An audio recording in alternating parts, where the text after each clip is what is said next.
ಶಿಕ್ಷಣ ಪಡೆದ ಯುವಕರೇ ದೇಶದ ದೊಡ್ಡ ಶಕ್ತಿ. ಇಂದಿನ ವಿದ್ಯಾರ್ಥಿಗಳ ಕನಸು ನಾಳಿನ ಭಾರತದ ಭವಿಷ್ಯವನ್ನು ನಿರ್ಧರಿಸುತ್ತದೆ. ಕಠಿಣ ಪರಿಶ್ರಮ, ಶಿಸ್ತು ಮತ್ತು ಆತ್ಮವಿಶ್ವಾಸದಿಂದ ಮುಂದೆ ಸಾಗೋಣ. ನಮ್ಮ ಯಶಸ್ಸು ದೇಶದ ಯಶಸ್ಸಾಗಲಿ. ಭಾರತವನ್ನು ವಿಶ್ವದ ಶ್ರೇಷ್ಠ ರಾಷ್ಟ್ರವನ್ನಾಗಿ ಮಾಡುವ ಸಂಕಲ್ಪವನ್ನು ಮಾಡೋಣ. Hi guys, welcome back to Shri anchoring YouTube channel. ಈ ಒಂದು ವಿಡಿಯೋದಲ್ಲಿ ನೀವು ಇನ್ನೂ 25 ಸ್ವಾತಂತ್ರ್ಯ ದಿನಾಚರಣೆಯ ಅಂಗವಾಗಿ ಬಳಸಬಹುದಾದಂತಹ ನುಡಿಮುತ್ತುಗಳ ಬಗ್ಗೆ ಈ ವಿಡಿಯೋದಲ್ಲಿ ತಿಳ್ಕೊಳ್ಳೋಣ. ಬನ್ನಿ ವಿಡಿಯೋನ ಸ್ಟಾರ್ಟ್ ಮಾಡೋಣ.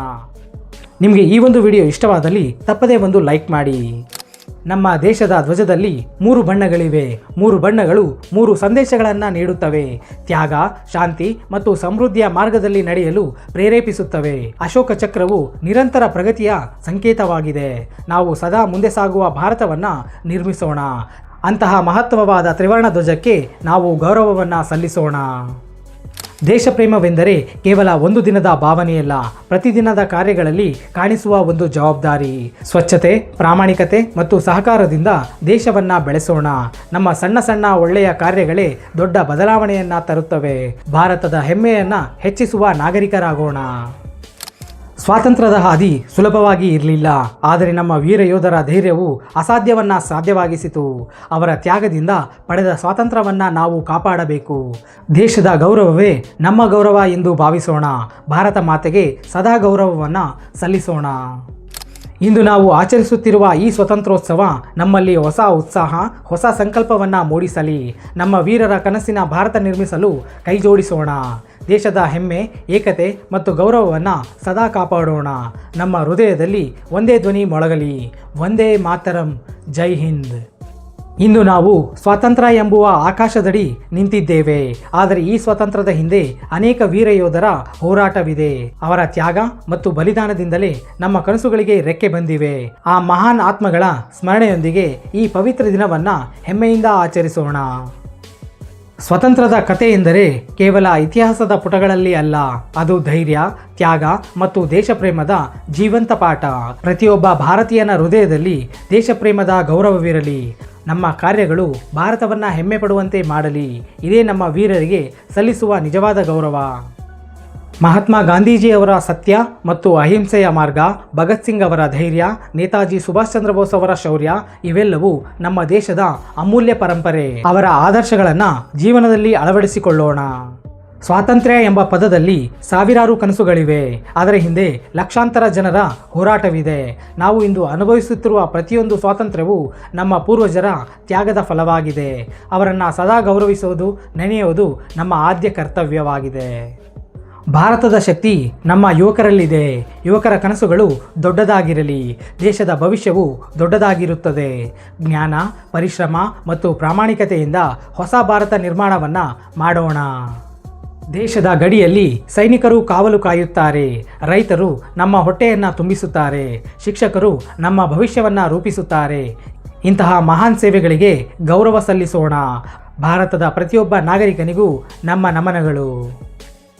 ಒಂದು ರಾಷ್ಟ್ರದ ಅಭಿವೃದ್ಧಿಯು ಕೇವಲ ಕಟ್ಟಡಗಳಿಂದಲ್ಲ, ಅದು ಒಳ್ಳೆಯ ಆಲೋಚನೆ ಮತ್ತು ಉತ್ತಮ ನಾಗರಿಕರಿಂದ ನಿರ್ಮಾಣವಾಗುತ್ತದೆ. ನಮ್ಮ ಚಿಂತನೆಗಳು ಶುದ್ಧವಾಗಿರಲಿ. ನಮ್ಮ ಕಾರ್ಯಗಳು ದೇಶ ಹೆಮ್ಮೆ ಪಡುವಂತಿರಲಿ. ಇಂದು ನಾವು ಧ್ವಜವನ್ನು ಹಾರಿಸುತ್ತೇವೆ, ಆದರೆ ಅದರ ಗೌರವವನ್ನು ನಮ್ಮ ಜೀವನದಲ್ಲಿ ಉಳಿಸಬೇಕು. ರಾಷ್ಟ್ರದ ಏಕತೆ ಮತ್ತು ಶಾಂತಿಯನ್ನು ಕಾಪಾಡುವುದು ನಮ್ಮ ಕರ್ತವ್ಯ. ದೇಶದ ಗೌರವವೇ ನಮ್ಮ ಗೌರವ. ಸ್ವತಂತ್ರ ಹೋರಾಟಗಾರರು ನಮಗೆ ಒಂದು ಸಂದೇಶವನ್ನು ನೀಡಿದ್ದಾರೆ. ದೇಶಕ್ಕಾಗಿ ಏನಾದರೂ ಮಾಡುವ ಮನಸ್ಸು ಇರಲಿ. ನಮ್ಮ ಪ್ರತಿಭೆ, ಜ್ಞಾನ ಮತ್ತು ಪರಿಶ್ರಮವನ್ನು ದೇಶದ ಅಭಿವೃದ್ಧಿಗೆ ಅರ್ಪಿಸೋಣ. ಇದೇ ನಿಜವಾದ ದೇಶಭಕ್ತಿ.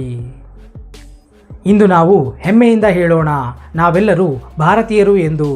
ಈ ನೆಲ ನಮ್ಮ ಹೆಮ್ಮೆ, ಈ ಧ್ವಜ ನಮ್ಮ ಗೌರವ, ಈ ದೇಶ ನಮ್ಮ ಜವಾಬ್ದಾರಿ. ಭಾರತ ಸದಾ ಶ್ರೇಷ್ಠವಾಗಿರಲಿ. ಸ್ವಾತಂತ್ರ್ಯದ ಬೆಳಕನ್ನು ತಂದವರು ನಮ್ಮ ವೀರ ಸ್ವತಂತ್ರ ಹೋರಾಟಗಾರರು. ಅವರ ಕನಸುಗಳನ್ನು ನನಸಾಗಿಸುವುದು ಇಂದಿನ ಪೀಳಿಗೆಯ ಕರ್ತವ್ಯ. ನಮ್ಮ ಭಾರತವನ್ನು ಮತ್ತಷ್ಟು ಬಲಿಷ್ಠವಾಗಿಸೋಣ. ದೇಶದ ಪ್ರಗತಿ ಕೇವಲ ಸರ್ಕಾರದಿಂದ ಮಾತ್ರ ಸಾಧ್ಯವಿಲ್ಲ, ಪ್ರತಿಯೊಬ್ಬ ನಾಗರಿಕನ ಸಹಕಾರದಿಂದ ಸಾಧ್ಯ. ನಾವು ನಮ್ಮ ಕರ್ತವ್ಯವನ್ನು ಸರಿಯಾಗಿ ನಿರ್ವಹಿಸಬೇಕು. ಭಾರತದ ಭವಿಷ್ಯ ಇನ್ನಷ್ಟು ಉಜ್ವಲವಾಗುತ್ತದೆ. ಸ್ವಾತಂತ್ರ್ಯದ ದಿನವು ನಮಗೆ ನೀಡುವ ಸಂದೇಶವೆಂದರೆ, ಒಟ್ಟಾಗಿದ್ದರೆ ಯಾವ ಶಕ್ತಿಯೂ ನಮ್ಮನ್ನು ಸೋಲಿಸಲು ಸಾಧ್ಯವಿಲ್ಲ. ಭಾಷೆ ಬೇರೆ ಇರಬಹುದು, ಸಂಸ್ಕೃತಿ ಬೇರೆ ಇರಬಹುದು, ಆದರೆ ನಮ್ಮ ಹೃದಯದಲ್ಲಿ ಇರುವುದು ಒಂದೇ, ಕೇವಲ ಭಾರತ. ನಾವೆಲ್ಲರೂ ಭಾರತೀಯರು ಎಂಬ ಮಹತ್ತರವಾದ ಮಾತು. ಪುಸ್ತಕ ಹಿಡಿದ ವಿದ್ಯಾರ್ಥಿಯ ಕೈಯಲ್ಲಿ ಭವಿಷ್ಯದ ಭಾರತದ ಕನಸಿದೆ. ಕಲಿಕೆಯ ಮೂಲಕ ಬೆಳೆಯೋಣ, ಸಾಧನೆಯ ಮೂಲಕ ದೇಶಕ್ಕೆ ಹೆಮ್ಮೆಯನ್ನು ತರೋಣ. ನಾಳಿನ ಭಾರತದ ನಾಯಕರುಗಳು ನಾವೇ. ನಮ್ಮ ದೇಶದ ಇತಿಹಾಸ ತ್ಯಾಗ ಮತ್ತು ಶೌರ್ಯದ ಕಥೆಗಳಿಂದ ತುಂಬಿದೆ. ಆ ಇತಿಹಾಸವನ್ನು ಗೌರವಿಸಿ ಹೊಸ ಇತಿಹಾಸವನ್ನು ಬರೆಯುವ ಜವಾಬ್ದಾರಿ ನಮ್ಮದು. ಮುಂದಿನ ಪೀಳಿಗೆಗೆ ಉತ್ತಮ ಭಾರತವನ್ನು ಈಗಿಂದಲೇ ನಿರ್ಮಿಸೋಣ.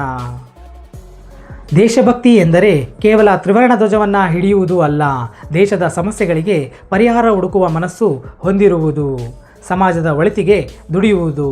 ಇದೇ ನಿಜವಾದ ರಾಷ್ಟ್ರ ಸೇವೆ, ಇದೇ ನಿಜವಾದ ದೇಶಭಕ್ತಿ. ನಮ್ಮ ಸ್ವತಂತ್ರ ಹೋರಾಟಗಾರರು ತಮ್ಮ ಜೀವನವನ್ನೇ ದೇಶಕ್ಕಾಗಿ ಅರ್ಪಿಸಿದರು. ನಾವು ನಮ್ಮ ಸಮಯ, ಜ್ಞಾನ ಮತ್ತು ಸಾಮರ್ಥ್ಯವನ್ನು ದೇಶದ ಪ್ರಗತಿಗಾಗಿ ಬಳಸೋಣ. ಅವರ ಕನಸನ್ನು ನನಸಾಗಿಸೋಣ. ಬಲಿಷ್ಠವಾದ ದೇಶವನ್ನು ನಾವು ನಿರ್ಮಿಸೋಣ. ಭಾರತದ ಭವಿಷ್ಯ ನಮ್ಮ ತರಗತಿಯ ಕೊಠಡಿಗಳಲ್ಲಿ ರೂಪುಗೊಳ್ಳುತ್ತದೆ. ಇಂದಿನ ವಿದ್ಯಾರ್ಥಿಗಳ ಪರಿಶ್ರಮ ನಾಳಿನ ಭಾರತದ ಯಶಸ್ಸಿನ ಅಡಿಪಾಯ. ದೊಡ್ಡ ಕನಸು ಕಾಣೋಣ, ದೊಡ್ಡ ಸೇವೆ ಮಾಡೋಣ. ದೇಶವನ್ನು ತಲೆ ಎತ್ತುವಂತೆ ಮಾಡುವುದು ಪ್ರತಿಯೊಬ್ಬ ವಿದ್ಯಾರ್ಥಿಯ ಆದ್ಯ ಜವಾಬ್ದಾರಿ. ತ್ರಿವರ್ಣ ಧ್ವಜ ಹಾರಿದಾಗ ಪ್ರತಿಯೊಬ್ಬ ಭಾರತೀಯನ ಹೃದಯ ಹೆಮ್ಮೆಯಿಂದ ತುಂಬುತ್ತದೆ. ಈ ಹೆಮ್ಮೆಯನ್ನು ಸದಾ ಉಳಿಸಿಕೊಳ್ಳೋಣ. ದೇಶದ ಗೌರವವನ್ನು ನಮ್ಮ ಉಸಿರಿನಂತೆ ಕಾಪಾಡೋಣ. ಈ ದೇಶದ ಸೇವೆಗೆ ಸದಾ ಸಿದ್ಧರಾಗಿರೋಣ. ಸ್ವಾತಂತ್ರ್ಯ ನಮಗೆ ದೊರೆತ ಒಂದು ಉಡುಗೊರೆ, ಅದನ್ನು ಕಾಪಾಡುವುದು ನಮ್ಮ ಜವಾಬ್ದಾರಿ. ವೀರರ ತ್ಯಾಗವನ್ನು ನೆನಪಿಸಿ ದೇಶದ ಅಭಿವೃದ್ಧಿಯನ್ನು ಕೈಗೊಳ್ಳೋಣ. ನಮ್ಮ ಹೃದಯದಲ್ಲಿ ದೇಶಪ್ರೇಮ, ನಮ್ಮ ಕಾರ್ಯಗಳಲ್ಲಿ ರಾಷ್ಟ್ರ ಸೇವೆ ಇರಲಿ. ಒಂದೇ ಮಾತರಂ. ಎಲ್ಲರಿಗೂ 80ನೇ ಸ್ವಾತಂತ್ರ್ಯ ದಿನಾಚರಣೆಯ ಹಾರ್ದಿಕ ಶುಭಾಶಯಗಳು. ಸ್ವಾತಂತ್ರ್ಯ ಎಂದರೆ ಕೇವಲ ಬಂಧನದಿಂದ ಬಿಡುಗಡೆಯಲ್ಲ, ಅದು ಆತ್ಮಗೌರವದಿಂದ ಬದುಕುವ ಹಕ್ಕು, ಸತ್ಯಕ್ಕಾಗಿ ನಿಲ್ಲುವ ಧೈರ್ಯ ಹಾಗೂ ದೇಶಕ್ಕಾಗಿ ಬದುಕುವ ಸಂಕಲ್ಪ. ನಮ್ಮ ವೀರರ ತ್ಯಾಗವೇ ಇಂದು ನಮ್ಮ ಸ್ವತಂತ್ರದ ಉಸಿರಿಗೆ ಕಾರಣವಾಗಿದೆ.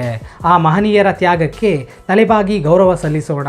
ಭಾರತಕ್ಕಾಗಿ ಪ್ರಾಣತ್ಯಾಗ ಮಾಡಿದ ಎಲ್ಲ ಸ್ವತಂತ್ರ ಹೋರಾಟಗಾರರಿಗೂ ಅನಂತ ನಮನಗಳನ್ನು ಸಲ್ಲಿಸುವುದು ನಮ್ಮ ಆದ್ಯ ಕರ್ತವ್ಯ. ಇಂದು ನಾವು ಮಾತನಾಡುತ್ತಿರುವ ಪ್ರತಿಯೊಂದು ಸ್ವತಂತ್ರದ ಮಾತಿನ ಹಿಂದೆ ಅನೇಕ ವೀರ ಯೋಧರ ತ್ಯಾಗದ ಕಥೆ ಇದೆ. ಅವರು ತಮ್ಮ ಇಂದನ್ನು ತ್ಯಾಗ ಮಾಡಿದರು. ನಾವು ನಮ್ಮ ನಾಳೆಯನ್ನು ಸುಂದರವಾಗಿ ಕಟ್ಟಿಕೊಳ್ಳಬೇಕು. ಅವರ ತ್ಯಾಗಕ್ಕೆ ನಾವು ಚಿರಋಣಿಯಾಗಿರಬೇಕು. ಸ್ವಾತಂತ್ರ್ಯದ ದಿನವು ಕೇವಲ ಆಚರಣೆಯ ದಿನವಲ್ಲ, ನಮ್ಮ ಕರ್ತವ್ಯಗಳನ್ನು ನೆನಪಿಸುವ ಪವಿತ್ರವಾದ ದಿನ. ಭ್ರಷ್ಟಾಚಾರವಿಲ್ಲದ, ಸ್ವಚ್ಛ, ಶಿಕ್ಷಣವಂತ ಹಾಗೂ ಅಭಿವೃದ್ಧಿ ಹೊಂದಿದ ಭಾರತವನ್ನು ಕಟ್ಟುವ ಸಂಕಲ್ಪವನ್ನು ಮಾಡೋಣ. ದೇಶದ ಬದಲಾವಣೆ ನಮ್ಮಿಂದಲೇ ಆರಂಭವಾಗಲಿ. ಇದೇ ನಿಜವಾದ ದೇಶ ಸೇವೆ.